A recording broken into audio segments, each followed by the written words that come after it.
तो जय हिंद बच्चों। आज हम लोग कक्षा 10 के लिए जो विज्ञान की पुस्तक है इसमें हम लोग शुरू करने जा रहे हैं मानव नेत्र तथा रंग बिरंगा संसार। एक्चुअली मैं आप लोगों को बता दूं कि इससे पहले जो अध्याय 10 है, मतलब इसके पीछे प्रकाश का परावर्तन और अपवर्तन, उसके लेक्चर को हमने आप लोगों के लिए ऑलरेडी बनाया है। अगर आप उसको नहीं देखे हैं तो निश्चित रूप से आप देख लीजिएगा। तो आगे बढ़ते हैं हम और यहाँ समझते हैं कि मानव नेत्र तथा रंग बिरंगा संसार में हम लोगों को क्या क्या जानना है। तो यह जो आप देख रहे हैं इंट्रोडक्शन, इस इंट्रोडक्शन में जो भी महत्वपूर्ण पॉइंट सब हैं, जो भी महत्वपूर्ण बातें हैं जिसे हम लोगों को जानना चाहिए, इसका कलेक्शन हमने किया है और इसे आप लोग ध्यानपूर्वक देखें और समझने का प्रयास करेंगे। तो यहाँ पर जैसा कि आप लोगों को दिख रहा है, यह आपका 11वां चैप्टर क्लास 10 मैथ्स का, और इसमें मानव नेत्र तथा रंग बिरंगा संसार हमको पढ़ना है। और इसमें क्या क्या पढ़ना है, क्या क्या बातें जानकारी में रखनी है, इसके बारे में हम लोग डिस्कस करते हैं। तो यहाँ पर सबसे पहला पॉइंट आपके सामने आता है कि मानव नेत्र प्रकाश का उपयोग करता है तथा हमारे चारों ओर की वस्तुओं को देखने के लिए हमें सामर्थ्य बनाता है। सही बात है। अगर प्रकाश की उपस्थिति नहीं रहेगी तो हम अपनी आँखों से भी किसी वस्तु को नहीं देख सकते हैं। तो किसी वस्तु को देखने के लिए प्रकाश का रहना जरूरी है। प्रकाश रहेगा तभी हमारी आंखें समर्थ होगी किसी वस्तु को देखने में। इसके बाद मानव नेत्र की संरचना में एक लेंस होता है। इसमें एक लेंस होता है जो आगे चल के हम फिगर में देखेंगे, जो कि किसी वस्तु के बिंब का वास्तविक और उल्टा प्रतिबिंब हमारी नेत्र के दृष्टि पटल पर बनाती है। अब यह दृष्टि पटल क्या है, रेटिना क्या है, इसके बारे में हम लोग ठीक थोड़ा देर के बाद आगे सब कुछ देखेंगे। इसके बाद आगे हम लोग बढ़ते हैं। ये कहता है कि मानव नेत्र एक अत्यंत मूल्यवान एवं सुग्राही ज्ञानेंद्रिय है। यह हमें इस अद्भुत संसार तथा हमारे चारों ओर के रंगों को देखने के योग्य बनाता है। तो स्वाभाविक बात है भाई, नेत्र जो है बहुत बहुमूल्य है। इसीलिए कहा जाता है कि नेत्र को जो है आप संभाल के रखिए, बेवजह मल्टीमीडिया से जुड़े मत रहिए, ज़्यादा से ज़्यादा मोबाइल को ना देखिए। आपकी आंखें खराब हो जाएगी तो इस रंग बिरंगे संसार को आप लोग नहीं देख पाएंगे। अगर आंख ठीक रहा तो सब कुछ आप देख सकेंगे।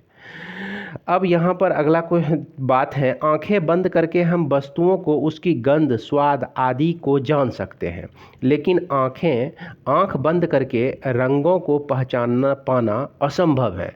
अब आंख हम लोग बंद कर देंगे, हाथ से छू के कुछ ना कुछ पता तो लगा ही लेंगे, लेकिन कौन सा रंग क्या है, कैसा है, इसके बारे में इसकी जानकारी हमें आँखों से ही मिलती है।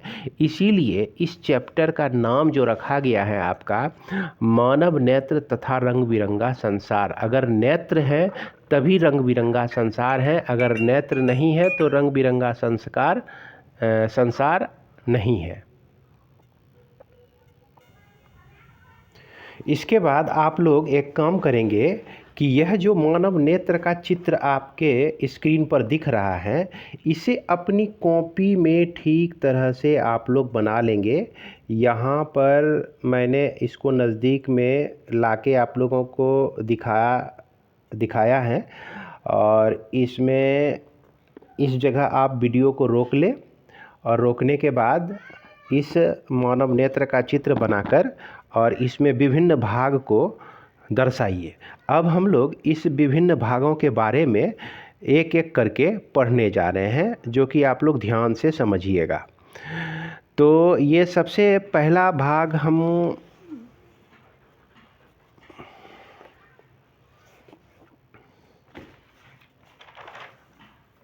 देखेंगे। ये है आपका दृष्टि पटल। तो दृष्टि पटल क्या होता है, और इस फिगर को भी अपने पास में रख के समझेंगे कि यहाँ कहा गया है कि मानव नेत्र एक प्रकाश सुग्राही पर्दे की तरह होता है जिस पर प्रतिबिंब बनता है, दृष्टि पटल या रेटिना कहलाता है। तो मानव नेत्र में एक प्रकाश सुग्राही होता है। जैसे ये देखिए, ये आई का फिगर है, यहाँ पर आपका एक दृष्टि पटल होता है किसी भी वस्तु से चलने वाली प्रकाश की किरण जब हमारी आँखों होते हुए अंदर को जाती है तो यहीं दृष्टि पटल पे ही उस वस्तु का इमेज उल्टा इमेज बनता है, वास्तविक और उल्टा इमेज बनता है। इसके बाद आपका है कोर्निया या स्वच्छ मंडल, हम लोग किसको कहते हैं। तो ये कोर्निया या स्वच्छ मंडल क्या होता है कि मानव नेत्र का भाग जो पतली झिल्ली की तरह होता है, प्रकाश इसी पतली झिल्ली से होकर प्रवेश करता है, कोर्निया या मंडल कहलाता है। तो यहाँ पर आप देख सकते हैं कोर्निया या मंडल, स्वच्छ मंडल यही हो गया आपका, जिसको हम लोग कोर्निया भी कहते हैं। ये एक पतली झिल्ली के तरह होता है और इसी से होकर प्रकाश हमारा अंदर की तरफ जाती है। इसके बाद हो गया क्रिस्टलीय लेंस। क्रिस्टलीय लेंस क्या है कि क्रिस्टलीय लेंस एक लचीला उत्तल लेंस की तरह होता है। ये कैसा लेंस होता है? उत्तल लेंस होता है। विभिन्न दूरियों पर रखी वस्तुओं के लिए फोकस दूरी समायोजित कर प्रतिबिंब हमेशा रेटिना पर बनाती है। तो यहाँ पर आई में आप देख सकते हैं, ये जो आपका फिगर दिख रहा है यहाँ पर, यही आपका क्रिस्टलीय लेंस है, जो जिसकी की फोकस दूरी हमेशा बदलते रहती है। और फोकस दूरी क्या होती है आपको हमने पिछले अध्याय में समझाया था, अगर आप नहीं समझे हैं तो वहाँ जाके आप फिर से समझ सकते हैं। इसकी फोकस दूरी बदलते रहती है, यानी कि ये कभी मोटा हो जाता है, ये कभी पतला हो जाता है। जब कोई वस्तु दूर रखी रहती है तो यह लेंस जो है आपका पतला हो जाता है, और यदि कोई वस्तु सामने में रखी रहती है तो यह लेंस आपका मोटा हो जाता है। अब इसके बाद हमारा है परितारिका, किसको कहते हैं। तो कोर्निया के पीछे एक संरचना होती है जिसे परितारिका कहते हैं। तो यहाँ देख लीजिए, कोर्निया जो है आपका यही स्वच्छ मंडल जिसको हम लोग कोर्निया कहते हैं, इसके पीछे भी इधर ये ऊपरी सतह, इसके पीछे जो है आपका ये परितारिका होती है। ये परितारिका देख लीजिए, आपका परितारिका यहाँ पर दिख रहा है, और ठीक जो है यह इसके स्वच्छ मंडल के पीछे में होता है, यह समझ गए। इसके बाद हमारा है पुतली। पुतली क्या होता है? मानव नेत्र में प्रवेश करने वाली प्रकाश की मात्रा को नियंत्रण पुतली करती है। तो यहाँ पर देखिए, यहाँ पर ये इस तरह का कुछ भाग होता है जिसको हम लोग पुतली कहते हैं। ये सामने वाले भाग को ही पुतली कहते हैं। और ये जो पुतली का साइज है इस दोनों मांसपेशियों पर निर्भर करता है, जो कि छोटा बड़ा होते रहता है। तो ये पुतली से ही हमारा प्रकाश अंदर की ओर आती है। अब क्रिस्टलीय लेंस के पक्षमाभिवेशियों के बीच होता है। क्रिस्टलीय लेंस जो होती है आपका, ये क्रिस्टलीय लेंस हो गया। ये और ये जो ऊपर में आप देख रहे हैं इसको पक्षमाभिपेशियाँ कहते हैं। ये पक्षमाभिपेशियों में ही जुड़ा रहता है, और यह अपने स्थान पर स्थिर रहता है ताकि यह इधर उधर ना जाए। तो बीच रहता है। मानव नेत्र की आकृति गोलीय होती है, इसमें पूरा कचाव द्रव्य भरा रहता है। और ये जो आकृति आप देख रहे हैं इसकी आकृति क्या होती है? गोलीय होती है, और इसके अंदर जो होता है कचाव द्रव भरा रहता है। तो उम्मीद करते हैं कि इस फिगर को आप लोग ठीक तरह से समझ गए। अब देखिए हमारा आँख काम किस तरह से करता है उस पर ध्यान दीजिएगा, जो कि बॉक्स में लिखा गया है। जब रेटिना पर प्रतिबिंब बनता है तो रेटिना पर उपस्थित प्रकाश सुग्राही कोशिकाएं सक्रिय हो जाती हैं। अब देखिए कोई वस्तु रखी हुई है, यहाँ रेटिना यानी दृष्टि पटल पर कोई वास्तविक प्रतिबिंब, उल्टा प्रतिबिंब बना, तो यहाँ पर प्रकाश सुग्राही होती है जो सक्रिय हो जाती है तथा विद्युत सिग्नल उत्पन्न करती है। ये सिग्नल दिक् तंत्रिकाओं द्वारा मस्तिष्क तक पहुँचा दिया जाता है। ये सिग्नल कहाँ पहुँचता है? मस्तिष्क तक पहुँचता है। मस्तिष्क इन सिग्नलों की व्याख्या कर उसकी यानी वस्तु की पहचान करता है। तो इस तरह से वो वस्तु पहचान में आती है इस इलेक्ट्रिक सिग्नल के द्वारा। समझ गए। इसके बाद हम लोग आगे बढ़ते हैं और ये समझते हैं कि सामंजन क्षमता किसे कहते हैं। आँखों के लिए सामंजन क्षमता किसे कहते हैं। अभिनेत्र लेंस रेशेदार जलेवित पदार्थ का बना होता है। ये जो अभिनेत्र लेंस होता है ना, कभी आप देखे होंगे, अगर आप मछली के आँख को देखे होंगे तो उसमें भी एक लेंस आपको मिलेगा।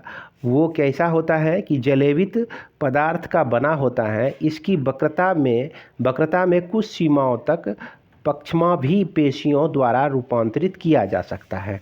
ये पक्षमाभी पेशियां जो होती हैं इसके साइज में हमेशा बदलाव करने में समर्थ होता है, अर्थात इसकी फोकस दूरी में परिवर्तित हो जाती हैं, जिसके चलते इसकी फोकस दूरी परिवर्तित होती है। तो यानी कि यहाँ पर एक सीधी भाषा में समझिए, ये जो लेंस है आपका, ये लेंस जो है मोटाई इसका घटते बढ़ते रहता है, यानी फोकस दूरी इसका कम और ज़्यादा होते रहता है। फोकस दूरी कम कब हो जाता है? जबकि वस्तु नज़दीक होती है। फोकस दूरी ज़्यादा हो जाता है, यानी ये पतला हो जाएगा तो फोकस दूरी ज़्यादा हो जाएगी, यानी कि दूर की वस्तु को देखने के लिए अपना फोकस दूरी ये बढ़ा लेता है, नज़दीक की वस्तु को देखने के लिए फोकस दूरी ये घटा लेता है, यानी कि लेंस जो है आपका मोटा हो जाता है। अब यहाँ पर हम लोग ये समझें अंततः इसकी परिभाषा को, अतः अभिनेत्र लेंस की वह क्षमता जिसके कारण वह अपनी फोकस दूरी को समायोजित कर लेता है, समंजन क्षमता कहलाती है। यहाँ पर इसका डेफिनेशन आप इतना ही लिखेंगे। समंजन क्षमता से क्या समझते हैं आप? तो लिखेंगे अभिनेत्र लेंस यानी मानव नेत्र की लेंस की वह क्षमता जिसके कारण वह अपनी फोकस दूरी को समायोजित कर लेता है, समंजन क्षमता कहलाती है। इतना ही लिखना है और बहुत ज़्यादा लिखने की ज़रूरत नहीं है अगर समंजन क्षमता आपको पूछ दिया जाए तो। इसके बाद हम लोग समझते हैं कि स्पष्ट दृष्टि की न्यूनतम दूरी क्या होती है। तो बात ये है कि आप कोई भी किताब पढ़ते हैं या कुछ भी देखते हैं तो क्या होता है कि आँख से एक निश्चित दूरी पर उस किताब को या उस कॉपी को रखा जाता है। अगर मान लिया जाए कि इसी कॉपी को हम ऊपर उठाते पूरा आँख में सटा लें, इस तरह से सटा लें आँख में, तो क्या होगा कि वस्तु हमको स्पष्ट दिखने नहीं लगेगी। तो वही होता है स्पष्ट दृष्टि की न्यूनतम दूरी, यानी कि उस दूरी से और नज़दीक हो जाएगा तो फिर हमको देखने में दिक्कत हो जाएगी। तो इसीलिए कहा गया कि वह न्यूनतम दूरी जिस पर रखी कोई वस्तु बिना किसी तनाव के अत्यधिक स्पष्ट देखी जा सकती है उसे स्पष्ट दृष्टि की न्यूनतम दूरी कहते हैं। इसे नेत्र का निकट बिंदु भी कहते हैं। सामान्य नेत्र के लिए स्पष्ट दृष्टि की न्यूनतम दूरी जो होती है 25 सेंटीमीटर होती है। चलिए इसके बाद हम लोग आगे बढ़ते हैं कि दृष्टि दोष और उनका संशोधन। आज के डेट में देखते होंगे कि आपके सर भी चश्मा पहने हुए हैं, मैथ वाले सर भी चश्मा पहने हुए हैं और सब टीचर भी चश्मा पहने हुए हैं, यानी कि उसके दृष्टि में दोष उत्पन्न हो गया है, इसीलिए उस दृष्टि दोष को ख़त्म करने के लिए वो चश्मा पहनते हैं। अब इसको समझिएगा कि कभी कभी नेत्र धीरे धीरे अपनी सामंजन क्षमता खो देता है। अब ये सामंजन क्षमता अभी तुरंत हमने बताया है आपको क्या होता है। ऐसी स्थिति में वस्तुओं को स्पष्ट देखना मुश्किल हो जाता है, इसे हम दृष्टि दोष कहते हैं। सामंजन क्षमता खत्म हो जाती है, वस्तुओं को स्पष्ट देखना मुश्किल हो जाता है, इसी दोष को हम लोग क्या कहते हैं? दृष्टि दोष कहते हैं। दृष्टि दोष को दूसरे शब्दों में कहा जाए तो यह अपवर्तन दोष के कारण उत्पन्न होता है, यानी कि अपवर्तन दोष भी इसको हम लोग कह सकते हैं। कभी आपको ये क्वेश्चन पूछ दे कि अपवर्तन दोष से आप क्या समझते हैं या दृष्टि दोष से आप क्या समझते हैं मानव नेत्र के लिए, तो दोनों के लिए एक ही बात को लिखना है। ये दोष इस प्रकार के होते हैं। ये दोष कितने तरह के होते हैं आप देख लीजिए। इसमें सबसे पहला दोष होता है निकट दृष्टि दोष, जिसको इंग्लिश में हम लोग मायोपिया कहते हैं। दीर्घ दृष्टि दोष जिसको हम लोग इंग्लिश में हाइपरमेट्रोपिया कहते हैं, और जरा दूर दृष्टिता यानी प्रिस्बायोपिया इसे कहा जाता है। निकट दृष्टि दोष में क्या होता है? इस दोष में व्यक्ति निकट रखी वस्तुओं को स्पष्ट देख सकता है परंतु दूर रखी वस्तुओं को स्पष्ट नहीं देख सकता है। यहाँ ध्यान दीजिएगा, निकट में अगर वस्तु रखा हुआ है तो वो स्पष्ट देख लेगा, और बहुत दूर वस्तु रखा हुआ है तो वो स्पष्ट नहीं देख पाता है। निकट दृष्टि दोष में किसी दूर रखी वस्तु का प्रतिबिंब रेटिना पर ना बनकर रेटिना के सामने बनता है। अब देखिए कि यहाँ पर देखिए, यहाँ आपको समझाया गया है। यहाँ पर ये होता क्या है कि ये मान लीजिए कि वस्तु निकट में रखी हुई है तो इसका प्रतिबिंब जो है यहाँ पर रेटिना पर आपका बन गया। अब क्या हुआ कि वस्तु हमारा अनंत पे रखा गया, कहाँ पे चला गया, अनंत पे चला गया। तो जब वस्तु अनंत पे चला गया तो अनंत से आने वाली प्रकाश की किरणें लेंस से परावर्तन के अपवर्तन के बाद यह रेटिना पर नहीं मिलती है, ये इसके पहले ही मिल जाती है, यानी कि प्रतिबिंब यहीं बनाता है। और झिल्ली यहाँ है, आपका रेटिना यहाँ है, सेंस यहाँ से लिया जाएगा, तो यहीं पे बन गया।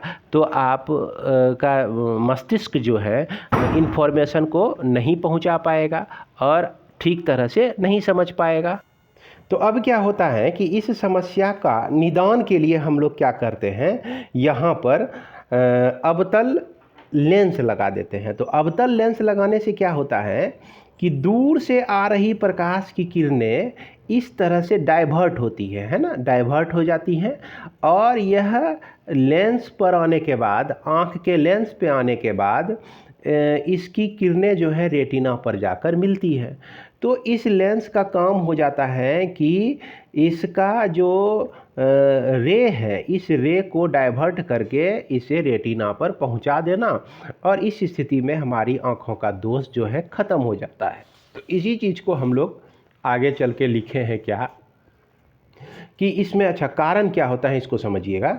इस दोष में अभिनेत्र लेंस की वक्रता अधिक, अर्थात वक्रता त्रिज्या कम हो जाती है। देखिए वक्रता अलग चीज़ है, वक्रता कहने का मतलब कि ये जो है ये हो गया वक्रता, इसके सतह कितना वक्र है, और जब यह अधिक वक्र हो जाएगा तो वक्रता त्रिज्या क्या हो जाएगी, कम हो जाएगी। वक्रता त्रिज्या इसी को हम लोग कहते हैं, यहाँ से यहाँ तक को त्रिज्या कहते हैं।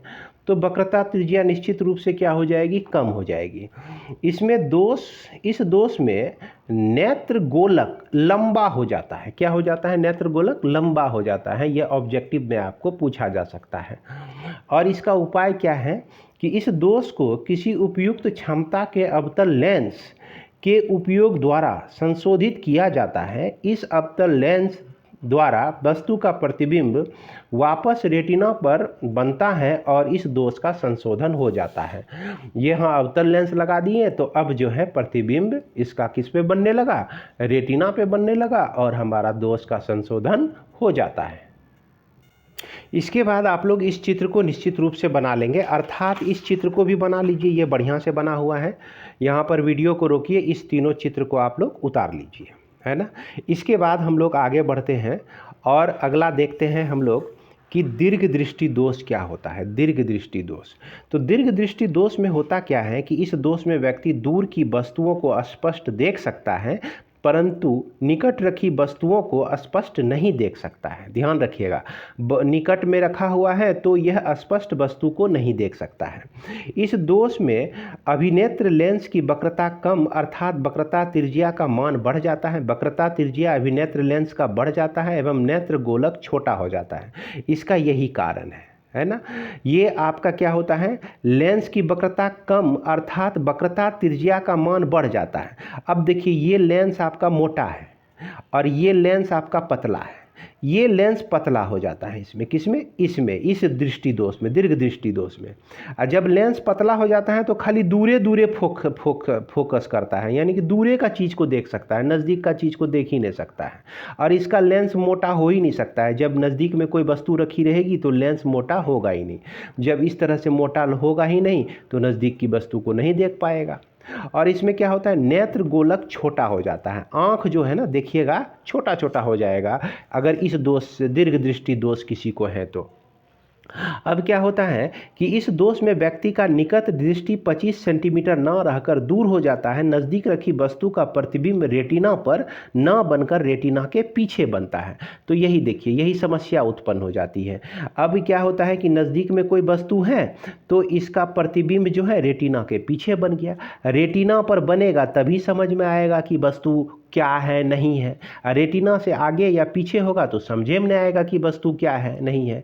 तो अब इस समस्या का समाधान के लिए हम लोग क्या करते हैं कि इस दोष का इस दोष को दूर करने के लिए उपयुक्त क्षमता के अभिसारी लेंस यानी उत्तल लेंस का उपयोग किया जाता है। किसका उपयोग किया जाता है? उत्तल लेंस का उपयोग किया जाता है। इसको ध्यान में रखिएगा। अब उत्तल लेंस कैसे लगाते हैं, उससे क्या हो जाता है, इसको समझिएगा। उत्तल लेंस की सहायता से वस्तु का प्रतिबिंब वापस रेटिना पर बनता है और दोष का संशोधन हो जाता है।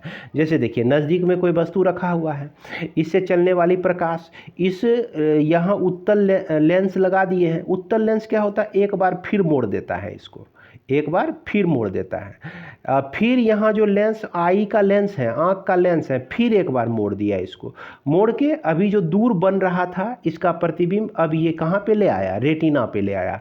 अभी जो यहाँ पर देखिए इस फिगर में जो हमारा दूर में जो बन रहा था प्रतिबिंब, ये क्या हो गया, दो बार मोड़ कर इसको कहाँ पे ले आया गया, रेटिना पे ले आया गया। इस तरह से इस दृष्टि दोष का संशोधन हो जाता है। इसके बाद हमारा अगला तीसरा नंबर है जरा दूरदृष्टिता। ये क्या होता है कि आयु में वृद्धि होने के साथ साथ, ये बड़ी आसान है, इसको पढ़ेंगे तो आप लोग निश्चित रूप से समझ जाएंगे, कोई दिक्कत नहीं होगी। आयु में वृद्धि होने के साथ साथ मानव लेंस की समंजन क्षमता घट जाती है। समंजन क्षमता क्या हो जाती है, घट जाती है, जिसको हमने बहुत पहले ही आप लोगों को बताया था। और पक्षमा भी पेशियां धीरे धीरे दुर्बल हो जाता है तथा क्रिस्टलीय लेंस यानी कि आँख का जो लेंस होता है के लचीलेपन में कमी आ जाती है। ऐसी स्थिति में व्यक्ति के नेत्र में दोनों प्रकार का दोष उत्पन्न हो जाता है। निकट दृष्टि और दूरदृष्टि दोष दोनों उत्पन्न हो जाता है। तो इस प्रकार के दोष को जरा दूरदर्शिता कहा जाता है। देखिए, जरा भी है, दूर भी है, अदृष्टता भी है, दोनों है। तो दोनों मिलाकर यह बना हुआ है प्रिस्बायोपिया, है ना। इसका इंग्लिश में क्या कहते हैं, प्रिस्बायोपिया कहते हैं। इस प्रकार के दोष को दूर करने के लिए द्विफोक्सी लेंस, याद रखिएगा, इस प्रकार के दोष को दूर करने के लिए द्विफोक्सी लेंसों यानी बायफोकल लेंस का उपयोग किया जाता है, जिसमें अवतल तथा उत्तल दोनों लेंस होते हैं, दोनों लेंस इसमें होते हैं। अवतल लेंस दूर की वस्तु को, यहाँ देखिएगा दूर लिखा हुआ है, ये दूरी काट दिए हैं को ठीक करके दूर लिखे हुए हैं। अवतल लेंस दूर की वस्तु को देखने में सहायक होता है और उत्तल लेंस जो है पास की वस्तु को देखने में सहायक होता है। अब देखिए, इसमें जो चश्मा बनेगा आपका ऐसा बनेगा, ऊपर पे जो है आधा अवतल लेंस हो जाएगा, आधा अवतल लेंस दे देगा दुकानदार, और नीचे जो है उत्तल लेंस दे देगा। उत्तल लेंस से हम लोग नज़दीक के चीज़ को देख लेंगे और अवतल लेंस से हम लोग दूर की चीज़ को देखेंगे। दोनों आँख अगर इसी तरह का खराबी है तो दोनों आँख के लेंस में इसी तरह से बना दिया जाएगा, चश्मा बन जाएगा आपका। तो इसके बाद हम लोग आगे बढ़ते हैं और अब समझते हैं हम लोग कि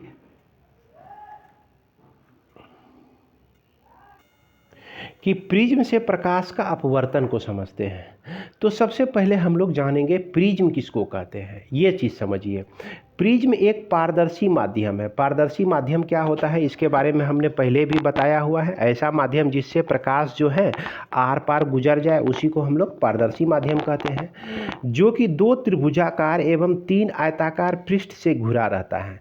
तो यहाँ देखिए, दो त्रिभुजाकार और ये आपका तीन आयताकार पृष्ठ से घिरा रहता है। ये सबसे आपका निचला पृष्ठ है ना, निचला पृष्ठ है ये आपका। और उसके बाद अगर इसको आप समझना चाहते हैं तो इस तरह से समझ सकते हैं, जैसे देखा जाए कि अब देखिए, यहाँ पर एक आयत हो गया आपका, ये आयत हो गया नीचे में ऐसे एक।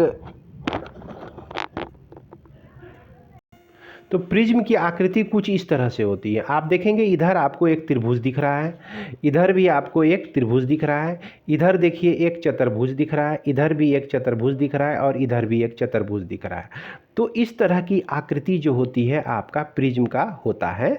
इसमें 1, 2 और 3 आयताकार पृष्ठ होते हैं और एक ऊपर और एक यहाँ इधर त्रिभुजाकार पृष्ठ होते हैं। तो इस तरह से प्रिज्म हमारा होता है, यह आपका पूरा ट्रांसपेरेंट होता है। इसमें आयताकार फलक एक दूसरे पर झुके होते हैं और इसके बीच के कोण को प्रिज्म का कोण कहा जाता है। जैसे देखिए, यहाँ पर आप 1 नंबर क्या देख रहे हैं, त्रिभुज देख रहे हैं। 1 नंबर को उठा के हम यहाँ लेते आए तो इधर भी एक आयत है, इधर भी एक आयत बन रहा है और नीचे भी एक आयत बन रहा है। सामने से हमको इस साइड से त्रिभुज दिख रहा है। तो त्रिभुज में ये जो ऊपर वाला कोण होता है इसी को हम लोग क्या कहते हैं, प्रिज्म का कोण कहते हैं। इसके बाद हम लोग जानते हैं कि कांच के प्रिज्म द्वारा श्वेत प्रकाश का विक्षेपण। प्रिज्म काम क्या करता है, बहुत बड़ा काम करता है, इसको अब समझिएगा ध्यान से। सूर्य का श्वेत प्रकाश जो होता है 7 रंगों से मिलकर बना होता है। जब श्वेत प्रकाश प्रिज्म से होकर गुजरती है तो प्रकाश का अपवर्तन के कारण श्वेत प्रकाश 7 रंगों में विभक्त हो जाती है। यानी श्वेत प्रकाश जब प्रिज्म से होकर गुजरती है, यहाँ पर देखिएगा, श्वेत प्रकाश जो होती है जब प्रिज्म से होकर गुजरती है तो यह 7 रंगों में विभक्त हो जाती है। प्रकाश के इस अवयवी रंगों यानी वर्णों में विभाजन को विक्षेपण कहा जाता है। इसी घटना को हम लोग क्या कहते हैं, विक्षेपण कहते हैं। कोई पूछ दे प्रकाश का विक्षेपण क्या होता है तो आपको ये यहाँ से यहाँ तक लिखना पड़ेगा। और इसमें 7 रंग की पट्टी का इसमें 7 रंग की पट्टी को हम लोग स्पेक्ट्रम कहते हैं। यहाँ जो 7 रंग की पट्टी प्राप्त होती है इसी को हम लोग स्पेक्ट्रम कहते हैं। इस प्रिज्म से श्वेत प्रकाश गुजरती है, 7 कलर में बट जाती है, जिसको शॉर्ट में हम लोग VIBGYOR कहते हैं, विबग्योर, और इसको हम लोग स्पेक्ट्रम कहते हैं। और इस घटना को हम लोग विक्षेपण कहते हैं। V का मतलब हुआ वॉयलेट, I का मतलब इंडिगो जामुनी कलर हो गया, B का मतलब हो गया ब्लू जो कि नीला कलर होता है, G का मतलब ग्रीन जो कि हरा होता है, Y का मतलब येलो जो कि पीला होता है, ये Y आपका, O का मतलब ऑरेंज जो कि नारंगी होता है, ये O हो गया। सबसे ऊपर जो रेड होता है, रेड यानी कि लाल कलर होता है। तो ये काम है हमारा किसका, प्रिज्म का काम है। इसके बाद हम लोग जानते हैं कि वायुमंडलीय अपवर्तन क्या होता है। वायुमंडलीय अपवर्तन, तो वायुमंडलीय अपवर्तन में हम ये देखते हैं क्या कि हमारी पृथ्वी चारों तरफ से यानी सभी तरफ से वायु से घिरी हुई है। वायु हमारा है, कहीं भी जाइए तो सांस लेने के लिए वायु मिलती ही है। इस वायु का ताप सभी स्थानों पर एक समान नहीं रहता है। सही बात है, अलग अलग स्थान पर इसका तापमान अलग अलग होता है। ऊपर चले जाइए तो तापमान हमारा घटते चला जाएगा, है ना। इसके अलावे वायु में क्या क्या मिला रहता है, वाष्प कण मिला रहता है, छोटी छोटी धूल कण हवा में मौजूद रहते हैं, धूल कण भी मौजूद रहते हैं। तो इस प्रकार के वायुमंडल से होकर जब प्रकाश गुजरती है, अब क्या हो गया, वायुमंडल से होकर प्रकाश गुजर के हमारे पास आती है। वायुमंडल से होकर प्रकाश जब गुजरती है तो प्रकाश का अपवर्तन होता है। क्या होता है, अपवर्तन होता है, जिसे हम वायुमंडलीय अपवर्तन समझ सकते हैं। इसी को हम लोग वायुमंडलीय अपवर्तन कहते हैं। वायुमंडलीय अपवर्तन के कारण निम्न घटनाएं घटित होती हैं, जैसे तारों का टिमटिमाना और अग्रिम सूर्योदय और विलंबित सूर्यास्त इत्यादि की घटना। ये दोनों क्वेश्चन जो है आपको ज़रूर पूछा जाएगा, ये बहुत इम्पोर्टेंट है। इसका आंसर हम ठीक थोड़ी देर के बाद समझने वाले हैं। पहले हम लोग ये समझ लें प्रकाश का प्रकीर्णन क्या होता है। तो प्रकाश का प्रकीर्णन जो होता है, यहाँ पर देखिएगा कि हम जानते हैं कि श्वेत प्रकाश 7 रंगों से मिलकर बना हुआ है, ये जी जान रहे हैं। जब ये प्रकाश वायुमंडल से होकर गुजरती है तो वायुमंडल में मौजूद विभिन्न गैसों, वाष्पकण, धूल कण के कारण प्रकाश का परावर्तन और अपवर्तन होता है। तो ध्यान दीजिएगा, परावर्तन भी होता है और अपवर्तन भी होता है। जब प्रकाश आपका वायुमंडल से गुजरता है तो वायुमंडल में प्रकाश का परावर्तन भी होता है और अपवर्तन भी होता है। फलस्वरूप प्रकाश का फैलाव वायुमंडल में होता है। परावर्तन और अपवर्तन के कारण प्रकाश जो है ना वायुमंडल में बिखर जाता है। इस घटना को ही प्रकाश का प्रकीर्णन कहा जाता है। इसके कारण निम्न घटनाएं घटित होती हैं, जैसे स्वच्छ आकाश का रंग नीला होता है। तो स्वच्छ आकाश का रंग जो नीला होता है ये किसके कारण, कौन सी घटना के कारण, प्रकाश के प्रकीर्णन के कारण। सूर्योदय तथा सूर्यास्त के समय सूर्य का लाल रंग हो जाना, लाल देखिएगा, सूर्योदय के समय और सूर्यास्त के समय सूर्य आपको लाल दिखेगा। तो ये किस घटना के कारण होता है? प्रकाश का प्रकीर्णन के कारण होता है। तो यहाँ तक समझने के बाद अब हम लोग क्वेश्चन आंसर पर चलेंगे और क्वेश्चन आंसर को कर लेने के बाद सारा डाउट हमारा खत्म हो जाएगा। तो यहाँ पर देखा जाए ये क्या कह रहा है कि मानव नेत्र अभिनेत्र लेंस की फोकस दूरी को समायोजित करके विभिन्न दूरियों पर रखी वस्तुओं को फोकसित कर सकता है। ऐसा हो पाने का कारण क्या है? तो इसी को हम लोग कौन सा क्षमता कहते हैं? समंजन क्षमता कहते हैं। तो इसका आंसर क्या हो जाएगा? बी हो जाएगा। इसको याद कर लीजिएगा आप लोग, है ना। अब इसके बाद हमारा दूसरा ऑब्जेक्टिव क्वेश्चन यहाँ पे कहता है क्या कि मानव नेत्र जिस भाग पर किसी वस्तु का प्रतिबिंब बनाता है वह कौन सा भाग है? तो वह भाग आपका दृष्टिपटल है। दृष्टिपटल पर ही हमेशा वस्तु का प्रतिबिंब बनता है। इसके बाद सामान्य दृष्टि के वयस्क के लिए सुस्पष्ट दर्शन की अल्पतम दूरी होती है लगभग कितना? 25 सेंटीमीटर होती है। तो 25 सेंटीमीटर हमारा सी में है, तो सी हमारा सही आंसर हो जाएगा। इसके बाद 4 नंबर में देखिए कि अभिनेत्र लेंस की फोकस दूरी में परिवर्तन किया जाता है। तो अभी तुरंत पढ़े हैं, कौन करता है परिवर्तन किया जाता है कैसे? कि पक्षमाभी द्वारा किया जाता है। इसका आंसर क्या हो जाएगा? सी हो जाएगा। अब इसके बाद हम लोग ये पढ़ते हैं क्वेश्चन नंबर 5। तो क्वेश्चन नंबर 5 में ये क्या कह रहा है कि किसी व्यक्ति को अपनी दूर की दृष्टि को संशोधित करने के लिए -5.5 डायोप्टर क्षमता का लेंस की आवश्यकता है। अपनी निकट दृष्टि को संशोधित करने के लिए 1.5 डायोप्टर क्षमता का लेंस आवश्यकता है। संशोधन करने के लिए आवश्यक लेंस की फोकस दूरी क्या होगी? दूर की दृष्टि के लिए और निकट की दृष्टि के लिए। तो याद कीजिए पावर दिया गया है। अगर पावर दिया रहे तो हम लोग जानते हैं कि पावर इक्वल टू 1/f होता है, या नहीं तो f बराबर 1/p होता है। तो इसका सॉल्यूशन आप लोग ध्यान से देखिए। इसका सॉल्यूशन हम लोग इस तरह से बड़ी आसानी से कर सकते हैं। यानी कि यहाँ पर देख रहे हैं कि लेंस की क्षमता बराबर यानी फोकस दूरी बराबर 1/, लेंस की क्षमता होती है 1/-5.5 मीटर, और मीटर को सेंटीमीटर में बदलने के लिए हम 100 से गुना कर दिए और इसको सॉल्व कर दिए तो -18 सेंटीमीटर निकल जाता है। यानी कि -18 सेंटीमीटर वाला लेंस की फोकस दूरी हो जाएगी। और माइनस किसका होता है? माइनस होता है अवतल दर्पण, अवतल लेंस का होता है। इसके बाद अगर लेंस की क्षमता प्लस में है 1.5 डायोप्टर, तो फोकस दूरी निकालने के लिए हम लोग क्या करते हैं कि लेंस 1/, लेंस की क्षमता कर देते हैं 1/p कर देते हैं।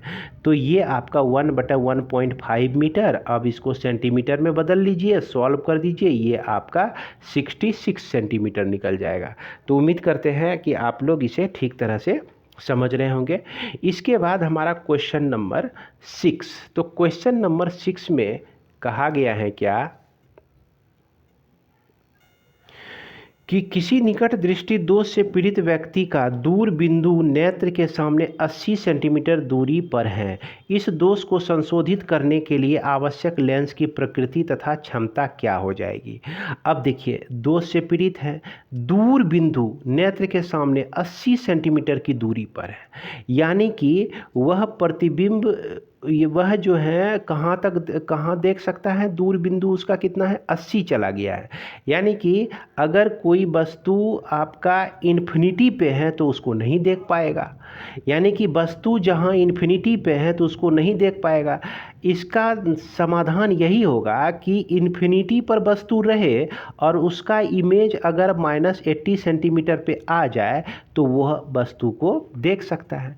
तो इसके सॉल्यूशन के लिए हम लोग लेंस का सूत्र लगाते हैं 1/f 1/b - 1/u, और यहाँ 1/f और ये v का मान हो गया 1/-80 माइनस 1/-इन्फिनिटी। 1/-इन्फिनिटी जो होता है वह 0 के बराबर होता है।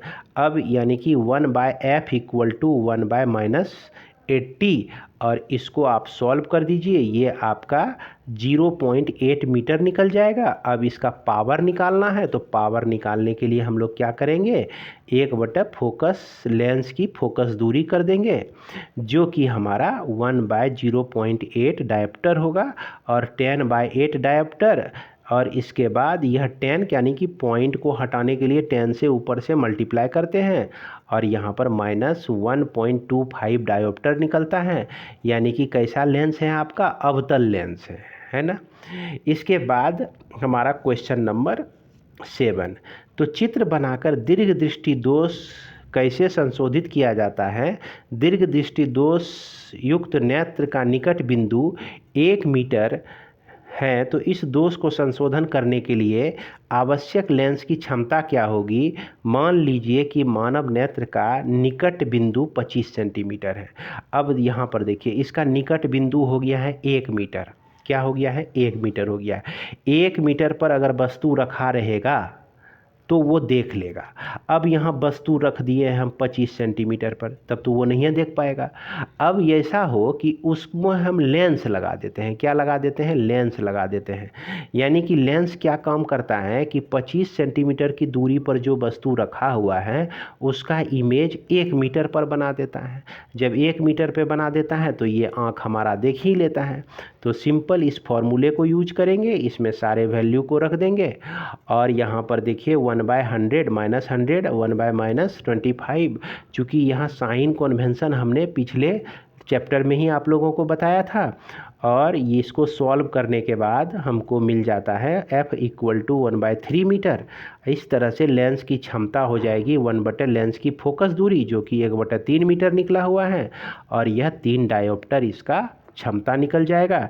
इस दोष को संशोधित करने के लिए 3 डायोप्टर क्षमता वाले अवतल लेंस की आवश्यकता होगी। तो यहाँ पर जो है थोड़ा सा गलत हो गया है, अवतल नहीं लिखेंगे, उत्तल हो जाएगा। ये कैसा लेंस हो जाएगा, उत्तल लेंस की ज़रूरत इसको पड़ेगी, है ना, अवतल नहीं पड़ेगी। तो सामान्य नेत्र 25 सेंटीमीटर से निकट रखी वस्तुओं को सुस्पष्ट क्यों नहीं देख पाता है। तो यहाँ पर अगला, तो इसके लिए आंसर क्या होता है कि अभिनेत्र लेंस फोकस दूरी एक निश्चित न्यूनतम सीमा से कम नहीं होती है। इसका जो अभिनेत्रक लेंस होता है ना, इसकी फोकस दूरी निश्चित सीमा से कम नहीं होती है, यानी बहुत ज़्यादा पतला नहीं हो सकता है। तो सामान्य आँख के लिए यह न्यूनतम सीमा 25 सेंटीमीटर है, इसलिए सामान्य नेत्र 25 सेंटीमीटर से निकट रखी वस्तु को स्पष्ट नहीं देख पाता है। तो उम्मीद करते हैं कि आप लोग इसे ठीक तरह से समझ गए होंगे। इसके बाद हम लोग देखते हैं क्वेश्चन नंबर 9। ये क्वेश्चन नंबर 9 जो है, आप ये ध्यान से देखिए। जब हम नेत्र को किसी वस्तु की दूरी को बढ़ा देते हैं तो नेत्र में प्रतिबिंब दूरी का क्या होता है। तो क्या होता है कि अभिनेत्र लेंस की यह क्षमता होती है कि वह फोकस दूरी को समायोजित कर लेता है। मतलब कि वस्तु यहाँ सामने में रखा हुआ है, फिर दूर कर दिए, तो इस दोनों को देख सकने के लिए क्या होता है कि हमारे आँख के लेंस में एक समायोजन की क्षमता मिली है, जिसे सामंजन क्षमता कहते हैं। इसलिए वस्तु की दूरी कितनी भी हो, अभिनेत्र लेंस फोकस दूरी को समायोजित करके प्रतिबिंब को दृष्टिपटल पर ही बनाता है। इस प्रकार वस्तु की दूरी बढ़ने या घटने में प्रतिबिंब की दूरी पर कोई फर्क नहीं पड़ता है, अर्थात नियत रहती है। यानी कि सामंजन क्षमता के कारण ही वस्तु नज़दीक हो या दूर हो, हम उसको देख सकते हैं। इसके बाद इस तरह का क्वेश्चन हमने कहा था कि यहाँ पर आपको जब हम पढ़ा रहे थे कि वायुमंडलीय अपवर्तन क्या होता है, जिसमें हमने कहा था कि तारों का टिमटिमाना, तो तारे क्यों टिमटिमाते हैं, इसका आंसर आपको यहाँ पर लिखा हुआ है। ये आप वीडियो को रोककर इसे ठीक तरह से उतार लें। ये आप इस तरह से ध्यान से देख लीजिए।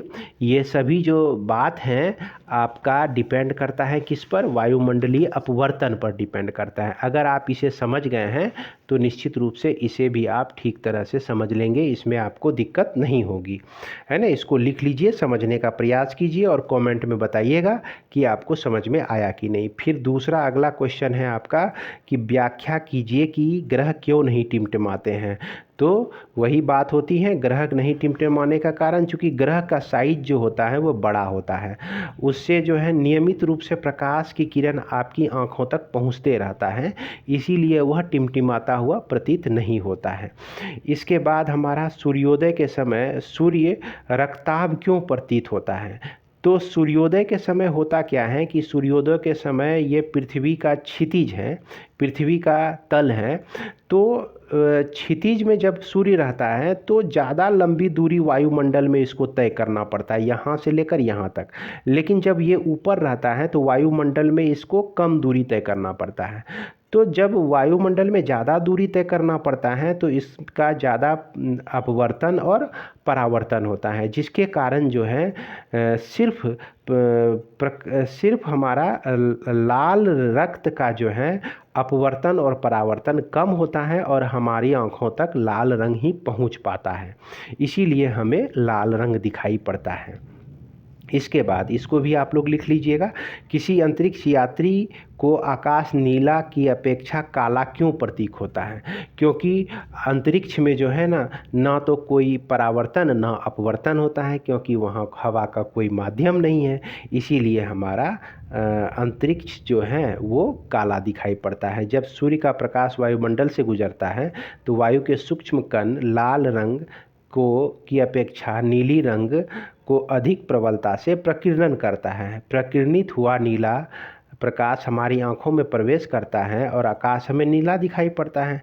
अंतरिक्ष में वायुमंडल नहीं होने के कारण प्रकाश का प्रकीर्णन नहीं होता है और अंतरिक्ष यात्री को आकाश नीले की अपेक्षा काला प्रतीत होता है। तो उम्मीद करते हैं कि आप लोग इसे ठीक तरह से समझ गए होंगे और वीडियो को यहीं पर रोककर हर एक चीज़ पर आप लोग नोट्स बना लेंगे। इसी के साथ इस लेक्चर को मैं समाप्त करता हूँ। मिलते हैं हम लोग नेक्स्ट वीडियो में। जय हिंद।